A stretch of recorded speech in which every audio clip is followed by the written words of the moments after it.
নমস্কার বন্ধুরা, welcome back to my channel. তো কেমন আছেন সবাই? আশা করি খুব ভালো আছেন, আমিও খুব ভালো আছি।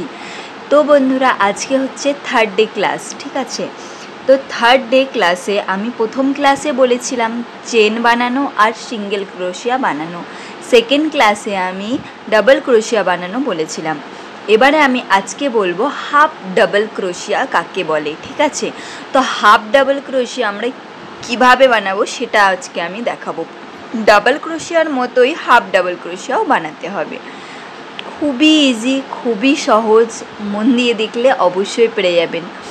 যাদের খুব ইচ্ছা যে ক্রোশিয়া চালাবো, কুরুশের কাজ করব, তারা একটু ভালোভাবে দেখলেই বুঝতে পেরে যাবেন আর খুব সহজেই শিখে যাবেন। কোনো কমপ্লিকেটেড না, খুবই ইজি কুরুশ চালানো।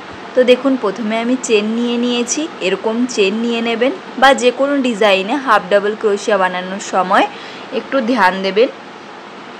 চেন তো থাকবেই যে কোনো ডিজাইনের ওপরে। তো দেখুন কি করব, প্রথমে দুটো ঘর স্কিপ করব আমি, ঠিক আছে? দুটো চেন স্কিপ করব বা তিনটে চেন স্কিপ করতে পারেন, যেটা আপনাদের মর্জি, যেটা আপনাদের সুবিধা হবে।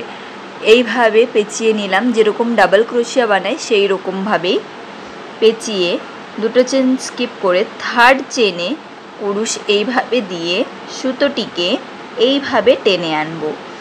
দেখুন, আবার সেই ডাবল ক্রোশিয়ার মতোই তিনটে তার এইখানে। যারা আমার ডাবল ক্রোশিয়া কিভাবে বানাতে হবে বা সিঙ্গেল ক্রোশিয়া কিভাবে বানাতে হবে, চেন কিভাবে নিতে হবে, এই ভিডিওগুলি দেখেননি, অবশ্যই আমার চ্যানেলে ভিজিট করুন বন্ধুরা, পেয়ে যাবেন। তো দেখুন, ডাবল ক্রোশিয়ার মতো আমি এইভাবে তিনটে সুতো কুরুশে নিয়েছি।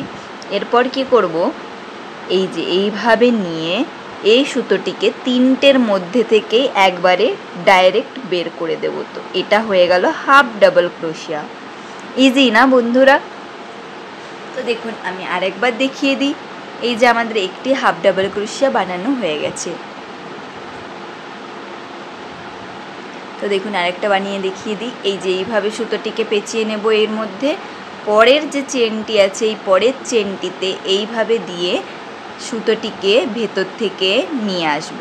তো এখানে আমাদের তিনটি ঘর হয়ে গেল।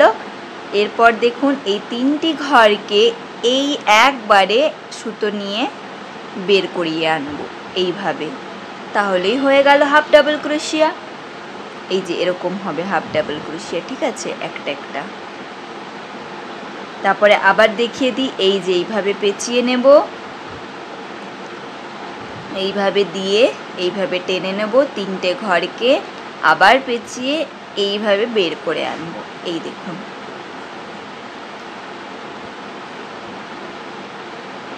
চলুন আরেকটা দেখিয়ে দিই। এই যে নিয়ে আসলাম, তিনটি সুতোকে একইবারে বের করে আনবো। তো এই দেখুন, এই যে আমাদের হাফ ডাবল ক্রোশিয়া তৈরি হয়ে গেছে, ঠিক আছে? এই যে, তো দেখুন আরেকবার দেখিয়ে দিই। এই যে এইভাবে পেঁচিয়ে নিলাম সুতোটিকে, পরের চেনে এইভাবে দিয়ে দেব, দিয়ে সুতোটিকে বার করে আনবো। এই যে আমাদের তিনটে দেখা যাচ্ছে তার, এই তিনটিকে একসাথে বের করে আনবো। এই যে, ঠিক আছে?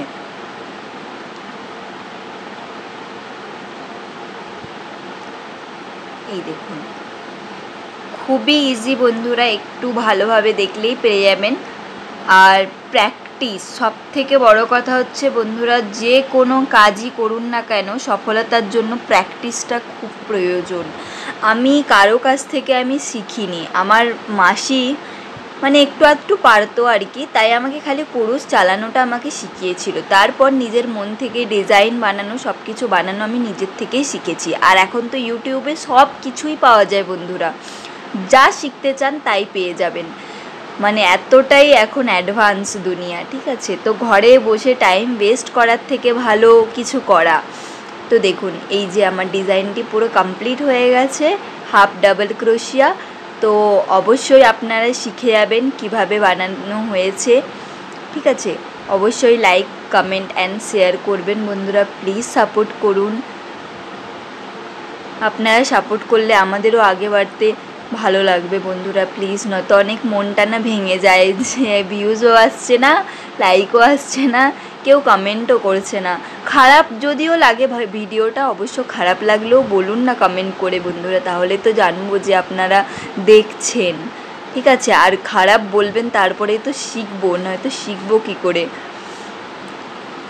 তো আশা করি বন্ধুরা আপনাদের এই ভিডিওটি ভালো লেগেছে। তো এরপরে আমি নিয়ে আসবো ট্রিপল ক্রোশিয়া কিভাবে বানাতে হয় পরের ভিডিওতে, 4th ডে ক্লাসে। আজকের এইটুকুই হোমওয়ার্ক আপনারা কমপ্লিট করে নিন। Thank you.